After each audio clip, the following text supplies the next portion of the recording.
오늘 말씀의 제목은 죄의 유혹을 이기는 순종입니다. 너무나 잘 아는 본문이죠. 네. 그럼에도 한 번 더 짚어보면서 말씀을 좀 되새김질 해보기를 구원합니다. 이번 사순절을 맞이하면서 우리 청년부 친구들이 사순절을 어떻게 하면 더 의미 있게 또 경건하게 지낼 수 있을까 고민하면서 저한테 물어왔습니다. 그래서 그럼 좋다. 우리 함께 사순절 기간 동안 말씀을 묵상해 보면 어떨까 이렇게 이야기를 나눴습니다. 그래서 급하게 사순절 40일 동안이죠. 주일을 뺀 부활절까지의 40일을 하루하루 동안에 이제 말씀을 어떻게 묵상할 것인지 좀 방법을 찾아봤습니다. 여러 방법을 찾아봤지만 결국 우리 청년들에게 맞는 말씀, 그 사순절 말씀 묵상집을 찾을 수가 없어서 우리 청년들에게 편지를 쓰는 마음으로 제가 사순절 묵상 다이어트를 만들었습니다. 그래서 나눠주고 우리 함께 말씀을 읽으면서 사순절 기간 묵상을 하자 이렇게 했죠. 먼저 첫 주가 시작하기 한 4일 동안에 하나님에 대해 묵상하고 첫 번째 주로 우리 죄에 대해서 묵상하고 이어서 사순절의 의미를 함께 하고자 금식과 절제, 기도와 구제 그리고 제자의 삶에 이어서 그리스도의 고난까지 묵상이 이어지게 달력을 만들었습니다. 그런데 이 말씀 구절만 달력에 적어서 이렇게 딱 주니까 그 구절이 왜 거기에 있는지, 왜 이런 구절을 주었는지 다소 의미가 잘 전해질 것 같지 않아가지고 달력 하루하루의 말씀 묵상을 그 진도에 맞춰서 제가 묵상을 해서 우리 청년 친구들한테 나눠줬습니다. 이번 그 첫 주간에 인간의 죄에 대한 부분을 다루고 있는데 오늘 이 수요일이 죄의 모습, 불순종이란 제목으로 묵상을 나눴습니다. 그래서 오늘 수요 말씀 본문 제목이 이렇게 정해졌죠. 지난 주일 말씀에 담임 목사님께서 선포하신 말씀 중에서 사울의 정신 승리 이야기를 기억합니다. 다 기억하시죠? 네. 하나님의 거룩한 요구를 자기의 수준으로 내려서 해석하여서 자기는 그렇게 순종했다고 자신 있게 말하는 사울의 모습을 기억합니다. 아마 이 말씀을 들으면서 저도 그렇고 또 우리 이신교회 모든 공동체 여러분 모두가 자기만을 위한 자기 기만 그런 믿음을 갖고 있지 않았을까라고 한번 점검해보는 시간이 되었을 것입니다. 그런 자기 기만의 극치를 우리 오늘 본문에서 잘 볼 수 있죠. 혹시 개콘 보시나요? 개그 콘서트 안 보실 수도 있죠. 그 옛날에 뭐 이렇게 유물 번지 그런 내용 중에서 꼭 저는 오늘 본문 보면서 그런 꽁트 같은 그런 느낌을 받습니다. 사무엘은 하나님 말씀을 전했는데 사울은 그 말씀을 듣고 자기만의 해석으로 행했는데 순종했다 말하고 아니다 말하는데 했다 말하고 이런 이해가 통하지 않는 소통되지 않는 그런 모습에서 약간 좀 해악스러운 모습을 볼 수 있죠. 오늘 본문에 어떤 말씀인지 잠깐 보겠습니다. 사무엘상 15장 2절 3절 말씀인데요. 우리 함께 읽어보겠습니다. 시작. 만군의 여호와께서 이같이 말씀하시기를 아말렉이 이스라엘에게 행한 일 곧 애굽에서 나올 때에 곁에서 대적한 일로 내가 그들을 벌하노니 지금 가서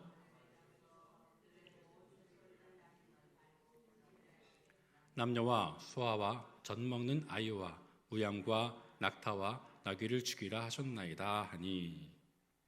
아멘. 하나님의 명령은 간단합니다. 모든 것을 없애버려라. 하나도 남김없이 진멸하라 하는 말씀입니다. 단지 그 말씀뿐이었어요. 모든 것을 남기지 말고 다 없애버려라. 그 진멸할 때에 그 진멸하는 말씀은 하나님께서 이미 이 아말렉을 진멸할 능력과 그 싸움에서 승리할 승리를 이미 주시고 그렇게 하라 하신 거예요. 이기지 말지를 가늠하는 게 아니라 이미 이겨놓은 싸움이기 때문에 다 진멸하라 말씀하신 것입니다. 다시 말해 오늘 이 본문에 나오는 전쟁의 승리는 하나님께서 주신 것입니다. 다만 이스라엘은 그 전쟁의 승리의 방법을 진멸하는 것으로 진행하면 되는 거예요. 순종이죠.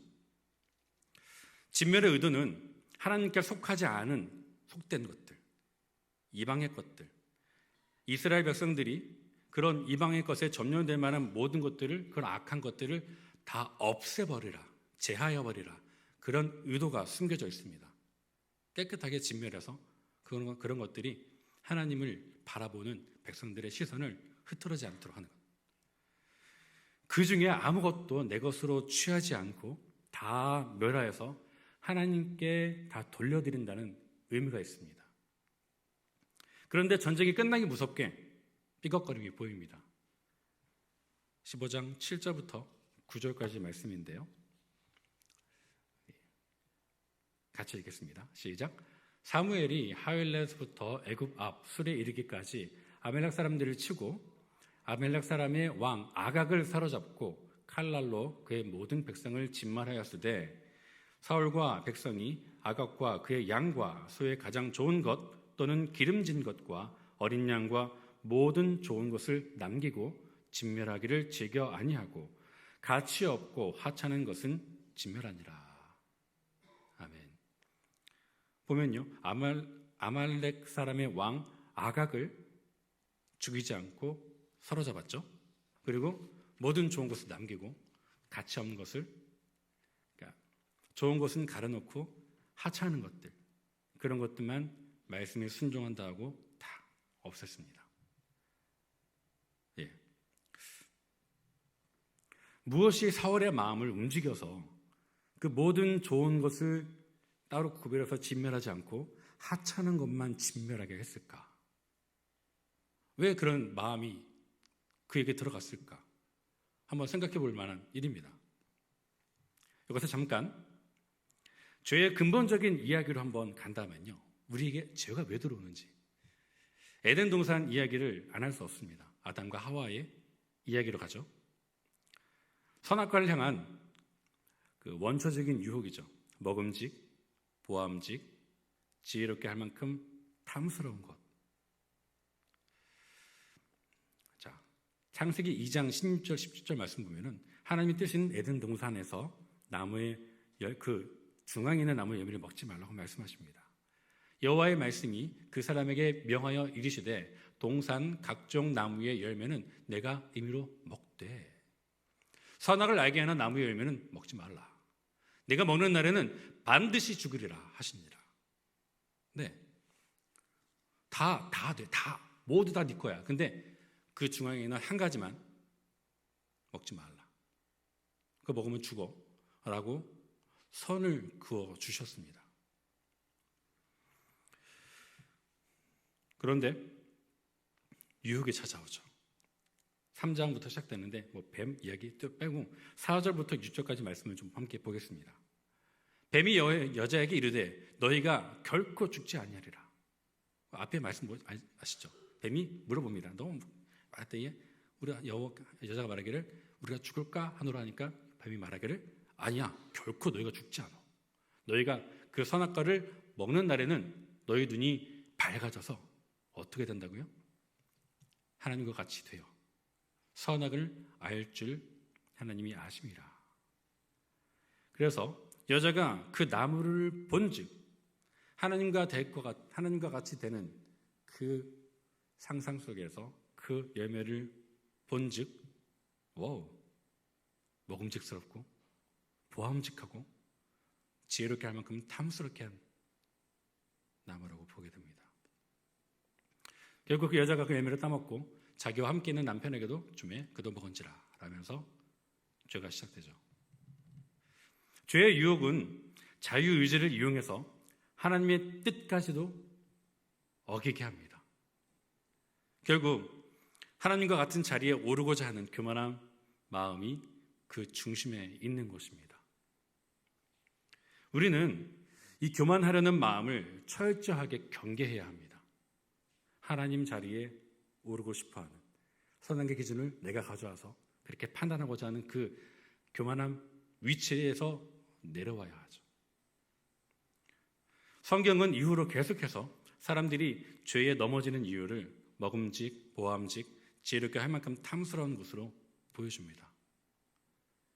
이 죄의 법칙을 예수님께서 끊으시죠. 그런데 자, 이렇게 먹음직, 지혜롭게 탐스러운 그런 죄의 유혹이 성경에만 있을까요? 저는 그렇게 보지 않습니다. 지금 우리의 삶에, 저와 여러분의 삶에 여전히 도사리고 있는 현재의 유혹입니다. 죄의 유혹에서 그 죄의 유혹에 타협할 때 그 타협 속에서 자기 기만이 나오고 그 자기 기만이 시작될 때에 자기 기준이 생기게 되는 것입니다. 나만의 선악의 기준. 중동 격언, 중동 이야기 중에 이런 이야기가 있습니다. 낙타의 코란 이야기가 있는데요.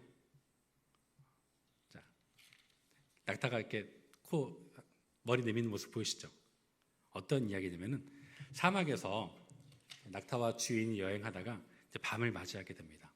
사막은 낮에는 굉장히 뜨거운데 밤에는 추워지면서 일교차가 엄청 심해요. 근데 이제 주인이 텐트를 치고 이제 추위를 피하면서 이제 텐트에서 자고 있는데 자다 보니까 좀 뭐가 이상한 거예요. 그래서 깨서 보니까 낙타가 코를 텐트에 이렇게 내민 다음에 숨을 쉬고 있는 겁니다. 그래서 뭐지? 그러니까 낙타가 바깥가 추워서 코를 텐트에 넣고서 코를 데피고 있던 거예요. 그래서 아이고, 얼마나 추웠으면 그랬을까 하고 또 이렇게 잠들었답니다. 잠들다 좀 낌새를 예상해서 다시 또 깨보니까 이번에는 코만 있던 낙타가 머리까지 들어와서 이제 있다는 거죠. 아유, 굉장히 추웠나 보네 하고 이제 좀 착한 마음에 또 잤다고 해요. 다시 또 잠자다가 이상해서 보니까 이번엔 앞발이 들어온 거죠. 아유, 오죽 추웠으면 그랬을까 하고 다시 잠들었는데 잠들었다 깨보니까 이번에는 낙타가 온 몸이 텐트 안에 들어와 있는 겁니다. 그러다 보니까 더 이상 텐트가 좁아서 같이 있을 수 없어서 주인이 텐트에서 쫓겨난 거죠. 왜? 낙타가 무거워서 안 밀리거든요.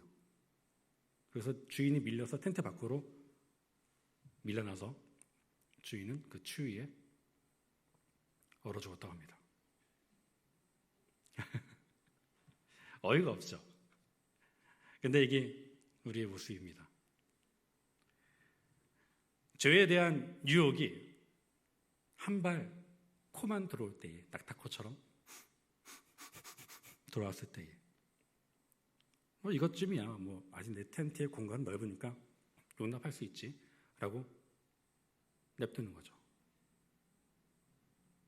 그러다가 머리가 들어오고 다리가 들어오고 결국 내 마음의 모든 자리를 빼앗기고 죄의 지배를 당합니다. 선을 넘어오는 죄의 유혹에 선택의 유지를 주면 안 됩니다. 코가 들어온 순간 그 코를 이렇게 찰싹 때리는 것처럼 못 들어오게.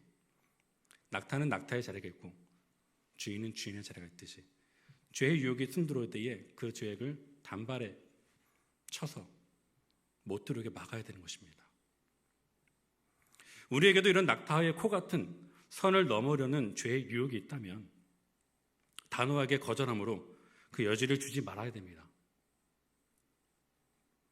사울 왕에게 있어서 낙타의 코는 무엇이었을까요? 그 한 번의 시작이 계속 죄의 연결고리를 만들었습니다. 상상해봤습니다. 왕이시여, 우리가 전쟁에 승리했습니다. 여기 아가 왕을 잡아왔습니다. 이 왕을 우리 본진에 들어가서 모든 백성들이 보는 앞에서 왕을 꿀리고 그 목을 짓밟으십시오. 그러면 당신의 승리가 높아질 것입니다. 이러지 않았을까? 왜냐하면 고대 근동 때 전쟁에서 승리했을 때 상대방의 왕을 잡아와서 내 진영에서 그 왕의 목을 짓밟는 게 그때의 문화였거든요. 자, 그럼 왕을 잡는 김에 저 살찐소도 같이 가져갈까요? 하나님께 제사 드리면 좋을 것 같습니다. 그래? 저 양들은 어떨까요? 다 들어와. 저거 좀 가져가기 짐만 되니까 다 지금 없애버려. 이러지 않았을까 하는 상상을 해봅니다. 안 써있어요, 성경에는요. 근데 죄가 어떻게 틈타는지 상상해보니까 그러지 않았을까라는 상상을 하게 됩니다. 하나님의 명령은 하나도 남김없이 다 진멸하라였는데 하나 허락하니까 또 하나 허락하게 되는 거죠.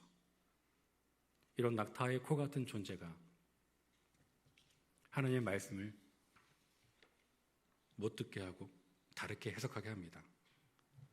사울이 전쟁 중에 살찐 송아지와 양과 좋은 것과 기름진 것, 어린 양, 모든 좋은 보기 좋은 그 먹음직스러운 것들, 자기 명예를 높여줄 만한 탐스러운 것들, 그런 유혹에 마음을 열었기 때문에 하나님께서 주신 말씀을 기억하지도 들리지도 또 이해하지도 못했던 것입니다.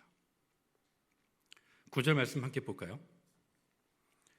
사울과 백성이 아갑과 그의 양과 소의 가장 좋은 것 또는 기름진 것과 어린 양과 모든 좋은 것을 남기고 진멸하기를 즐거워하지 아니하고 가치 없고 하찮은 것은 진멸하니라.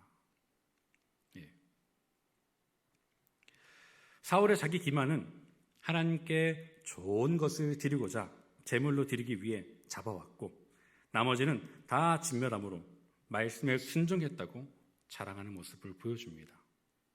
그러면서 자기 기념비를 세우고 앞서 나가서 자랑하고 사무엘이 올 때에 기뻐하십시오. 제가 하나님 말씀을 순종했습니다. 라고 자랑합니다. 자기 유익을 추구하면서 자기의 모습을 높이는데 하나님을 위한 일로 포장합니다. 순종했다고. 내가 하고 싶은 일을 하면서 하나님의 일이라고 하나님이 일을 하고 있다고 말하는 그 모습이 지금 우리의 모습과 다를까요? 하나님께서 기뻐하시는 제사는 순종이 우선되는 예배입니다. 내 방법으로 내가 하기 좋은 방법으로 드리는 예배는 나를 위한 예배이지 하나님을 위한 예배가 아닙니다.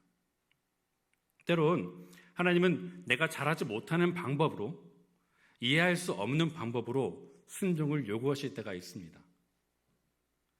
이러한 순종의 순간 내가 이해할 수 없는 내가 잘 못하는 방법으로 하라 하실 때에 그때 순종하는 그 순간 내 기준과 판단을 넘어서 하나님께 순종할 수 있는 기회가 됩니다. 참으로 어려운 일이죠. 그래서 아브라함이 이삭을 드렸던 순종이 귀합니다. 나아만 장군이 요단강에 몸을 씻는 순종이 귀한 것입니다. 베드로가 예수님 말씀에 순종해서 반대편에 그물을 던졌던 그 순종이 귀합니다. 하나님께서 원하시는 순종의 모습은 때론 너무 어려워서 어렵고 때론 너무 쉬워서 어렵습니다. 가서 물에 7번 씻어. 그 쉬운 거 어려워요. 왜? 기분 나쁘거든요. 내 자존심이 허락하지 않거든요. 더 큰 걸 원했는데 쉬운 거 하라니까 이해가 안 되는 거거든요. 더 거창한 걸 하면 될 것 같은데 그게 아니라 이것만 하면 돼. 근데 내 기준이 그게 아닌 것 같거든요.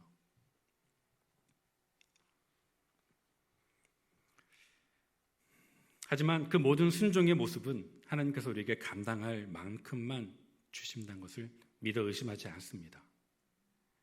그래서 하나님 말씀에 내 생각과 해석, 그것을 섞지 않고 순종하는 것이 우리의 죄를 이기는 방법이 됩니다.